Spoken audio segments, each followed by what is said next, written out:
अब ये देखना होगा कि हरियाणा में जो बगावत अनिल विज कर रहे थे उनको क्या बड़ी जिम्मेदारी जाए तो बीजेपी की नैया इस वक्त अनिल विज डुबाने के फिराक में है और जिस तरीके से वो बयानबाजी दे रहे हैं, जाहिर सी बात है सीधे तौर पर संकेत मिल रहे हैं कि पार्टी में अंतर्कलह की स्थिति देखी।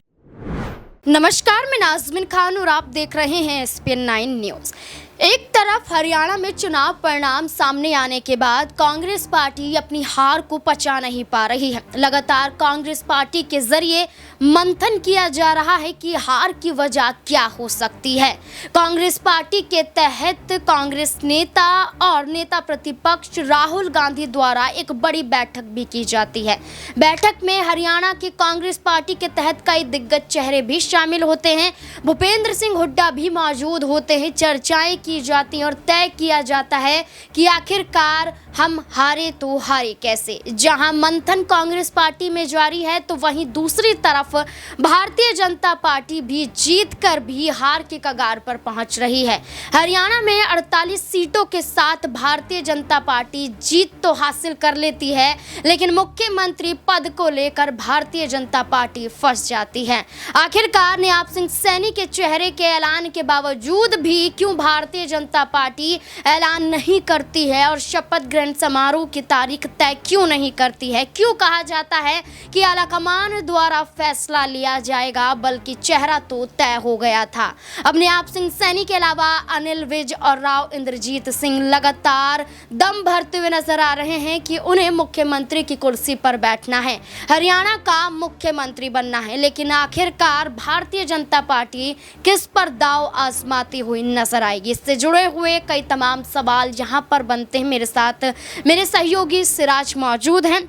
सिराज, हरियाणा की राजनीति में अब अनिल विज एक बड़ा चेहरा बनते हुए नजर आ रहे हैं। 7वीं बार विधानसभा का चुनाव उन्होंने अंबाला कैंट से जीता, लेकिन अब ये चर्चाएं हैं कि अनिल विज भारतीय जनता पार्टी का खेल बिगाड़ सकते हैं, क्योंकि मुख्यमंत्री पद को लेकर मांग कर रहे हैं। वहीं ये कहा जा रहा है कि कई सीटों पर अनिल विज का भी प्रभाव पड़ता है, और अगर कई सीटों पर अनिल विज का प्रभाव पड़ता है तो क्या ऐसे में अनिल विज विधायकों संग कांग्रेस पार्टी की तरफ अपने कदम बढ़ाते हुए नजर आ सकते हैं, या भारतीय जनता पार्टी पर दबाव बनाने की कोशिश करेंगे? अगर भारतीय जनता पार्टी फैसला नहीं लेती है तो अनिल विज की क्या बगावत करना यहाँ पर तय मान लिया जाएगा? जी देखिए नाज़मीन, जाहिर सी बात है, एक तरफ देखा जाए तो हरियाणा की सत्ता में भारतीय जनता पार्टी तीसरी बार सत्ता में आई है और जाहिर सी बात है कि जश्न में डूबी हुई है। लेकिन वहीं देखा जाए तो बीजेपी की नैया इस वक्त अनिल विज डुबाने के फिराक में है और जिस तरीके से वो बयानबाजी दे रहे हैं,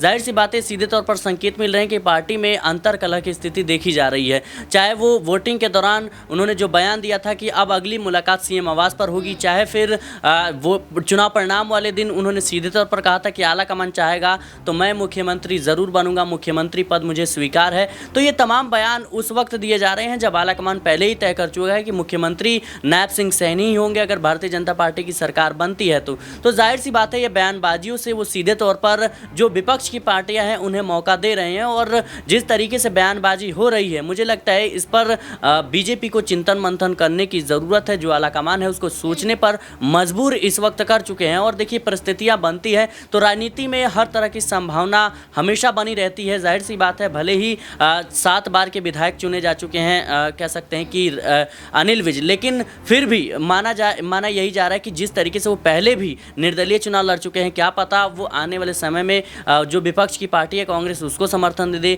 और सबसे बड़ी बात कि अनिल विज एक अनुभवी नेता हैं और कह सकते हैं कि एक बड़े नेता हैं, दिग्गज नेता हैं, और जिस तरीके से जिस लिहाज से उनके पास अनुभव है हरियाणा में खासतौर पर सबसे वरिष्ठ नेता भी हैं, तो मुझे लगता है कि उनके समर्थन में और उनका प्रभाव जो है काफ़ी सीटों पर होगा, उनके साथ जो है विधायक भी होंगे। तो ऐसे में देखा जाए तो इन तमाम बयानबाजियों से वो सीधे तौर पर आलाकमान को चेतावनी देना चाहते हैं कि परिस्थितियां अगर सही ढंग से नहीं बनती हैं तो जाहिर सी बात है वो बगावत करते हुए नजर आ सकते हैं। देखिए, बिल्कुल अनिल विज बगावत करने पर मजबूर हो सकते हैं, क्योंकि चुनाव से पहले, चुनाव के बाद और परिणाम के आधार पर अनिल विज के बयान बदले नहीं हैं। अनिल विज को लेकर न्यूज रूम में मेरे सहयोगी के क्या राय है वो भी देखिए जरा। बैठने के लिए उत्साहित नजर आ रहे थे। अब वो कहते हैं कि आलाकमान का फैसला है, आलाकमान जो फैसला लेंगे वो सर्वोपरि होगा। यानी कि नियाप सिंह सैनी को भी मालूम है कि भारतीय जनता पार्टी मुख्यमंत्री मुख्यमंत्री चेहरा यहाँ पर बदल सकती है, और क्या कांग्रेस पार्टी इसमें कोई अपना फायदा साध सकती है, क्या लगता है?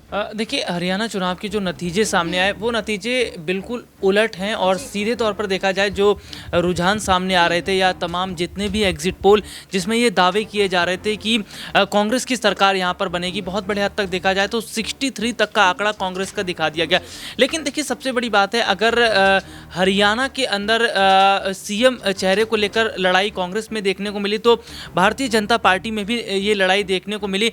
और सीधे तौर पर यहाँ पर ये देखा भी जाता है कि कांग्रेस में अंतर जो कला है वो अंदरूनी गुटबाजी वो कहीं ना कहीं पार्टी को लेकर बहुत बड़े हद तक अगर कहें तो उसको नुकसान देती नजर आई। देखिए, भूपेंद्र सिंह हुड्डा के कहने पर बड़ी संख्या में टिकट बांट दिए जाते हैं, और वो टिकट बांटना कांग्रेस के लिए उतना बड़ा फायदेमंद साबित नहीं होता। कांग्रेस ने बहुत पहले ये कहा था आम आदमी पार्टी के साथ गठबंधन करके हरियाणा में चुनाव लड़ेंगे, लेकिन भूपेंद्र सिंह हुड्डा इसके लिए राजी नहीं थे, और हुआ क्या, हरियाणा में कांग्रेस को बड़ा फायदा मिला। देखिए, ये देखा जा रहा है कि जो तमाम इंडी गठबंधन का अगर मैं जिक्र करूं, जितने भी विपक्षी पार्टी के लोग हैं उनका एक ही सवाल है कि आखिरकार हरियाणा में आम आदमी पार्टी के साथ गठबंधन क्यों नहीं किया। उत्तर प्रदेश के दो लड़के अखिलेश यादव और राहुल गांधी, जिन्होंने किस तरीके से अगर बात करें लोकसभा चुनावों के दौरान उत्तर प्रदेश की तस्वीर को पलटा, उत्तर प्रदेश में अखिलेश यादव क्यों नहीं प्रचार प्रसार करने गए, क्योंकि वहां पर भी यादवों का अच्छा खासा बोलबाला है। देखिए, कहीं ना कहीं ये देखा जा रहा है कि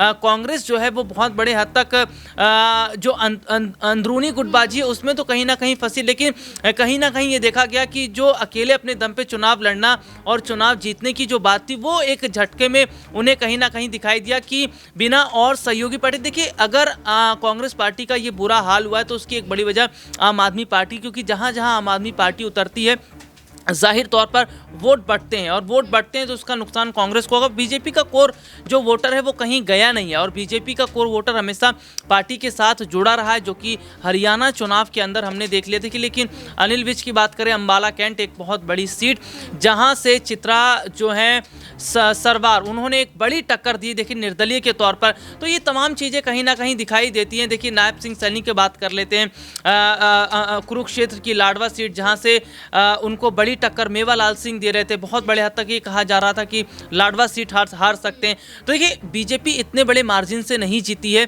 जितना जीतना चाहिए था, लेकिन एक बात ये जरूर सामने आ रही है कि जिस तरीके की यहाँ पर हमने स्थिति देखी है कांग्रेस, बीजेपी और तमाम पार्टियों के, देखिए दुष्यंत चौटाला का जिस तरीके से बुरा हाल हुआ, चंद्रशेखर आज़ाद का बुरा हाल हुआ, मायावती का बुरा हाल हुआ, और सबसे बड़ी बात जुलाना सीट जो चर्चाओं में विनेश फोगाट जंतर मंतर से लेके कांग्रेस में आने तक, राजनीति करने तक। यहाँ पर हमने देखा कि कई पार्टियां धराशायी होती हुई नजर आई जो बात सत्ता में आने की कर रही थी। भारतीय जनता पार्टी जीती, लेकिन भारतीय जनता पार्टी उस अंतर से नहीं जीत पाई। लेकिन आप ये देखिए कि हम बात यहाँ पर मुख्यमंत्री पद को लेकर कर रहे हैं, और राव इंद्रजीत मुख्यमंत्री पद को लेकर अपने आप को आगे कर रहे हैं। क्या लगता है कि अगर मुख्यमंत्री की कुर्सी राव इंद्रजीत सिंह को नहीं मिलती है तो क्या कांग्रेस पार्टी की तरफ बढ़ेंगे या फिर भारतीय जनता पार्टी के साथ बने रहेंगे? देखिए, एक बहुत अच्छी बात यह है कि भारतीय जनता पार्टी और कांग्रेस पार्टी की लीडरशिप को लेकर बात किया जाए तो सबसे अच्छी और बेहतरीन लीडरशिप भारतीय जनता पार्टी की मानी जाती है। पार्टी आलाकमान जो भी फैसला ले, पार्टी का एक भी नेता सवाल ना तो खड़ा कर सकता है और ना ही बगावत कर सकता है। कांग्रेस पार्टी या तमाम अन्य पार्टियों का हाल जिसमें हमने देखा है कि बहुत बड़े हद तक बगावत हो जाती है, बगावत होने के बाद वो लालच की वजह से जो है दूसरी पार्टी के साथ जुड़ जाते हैं। देखिए, ये बहुत बड़ी बात है कि अनिल विज ने हरियाणा के विधानसभा चुनाव से पहले सीएम चेहरे को लेकर जो बात कही थी, और उसके बाद हमने देखा कि चुनाव जीतने के बाद भी ये लगातार खबरें सामने आ रही थी कि क्या विज को सीएम बनाया जाएगा, लेकिन नायब सिंह सैनी ही पार्टी के मुखिया रहेंगे, उन्हीं के चेहरे पर चुनाव लड़ा गया और वही मुख्यमंत्री बने रहेंगे। तो अनिल विज को पार्टी में क्या बड़ी जगह दी जाएगी, बीजेपी वो तय करेगी। लेकिन बहुत बड़े हद तक तस्वीर यहाँ पर ये साफ हो गई है कि बीजेपी सरकार भी बना रही है, मुख्यमंत्री भी उनका बनता नजर आ रहा है। और जो बगावत की बात कही जा रही थी भारतीय जनता पार्टी में, या ये कहा जा रहा था विज अगर विधायक को लेकर कांग्रेस की तरफ रुख करेंगे तो क्या कांग्रेस को वहाँ पर बड़ी बढ़त मिलेगी। तो ये फिलहाल इस तरह की चीज़ें नहीं हो रही हैं। लेकिन कहीं ना कहीं राव इंद्रजीत की बात कर रहे हो या फिर तमाम बड़े चेहरों की अगर हम यहाँ पर बात करें तो ये चेहरे बहुत बड़े हद तक राजनीति में अपना दबदबा ज़रूर रखते हैं। लेकिन एक ये बड़ी बात है कि हरियाणा चुनाव के जो नतीजे आए इस चुनाव का महाराष्ट्र पर क्या असर पड़ेगा, दिल्ली पर क्या असर पड़ेगा, बिहार पर क्या असर पड़ेगा, उत्तर प्रदेश के उपचुनाव की अगर बात करें 6 सीटों पर उम्मीदवार उतार दिया अखिलेश यादव ने। और ऐसे में ये देखा जा रहा है कि क्या उपचुनाव में जिस तरीके से 6 सीटों पर उम्मीदवारों को उन्होंने उतारा, क्या वो सीधे तौर पर ये दिखा रहे हैं कि क्या हम अकेले चुनाव लड़ते नजर आएंगे। तो ये देखिए एक बहुत बड़ी स्थिति है और हरियाणा चुनाव का असर अन्य राज्यों पर तो पड़ेगा, लेकिन कहीं ना कहीं अब ये देखना होगा कि हरियाणा में जो बगावत अनिल विज कर रहे थे उनको क्या बड़ी जिम्मेदारी। अब जिस तरीके से अनिल विज को लेकर तमाम चर्चाएं हो रही हैं और कहा जा रहा है कि मुख्यमंत्री की कुर्सी वरना अनिल विज की नाराजगी भारतीय जनता पार्टी पर भारी पड़ती हुई नजर आ सकती है। क्या आपको भी यही लगता है? आपकी राय क्या है इस पूरे मुद्दे को लेकर? कमेंट सेक्शन में अपनी राय जरूर दें। देखते रहें SPN9 न्यूज़। धन्यवाद।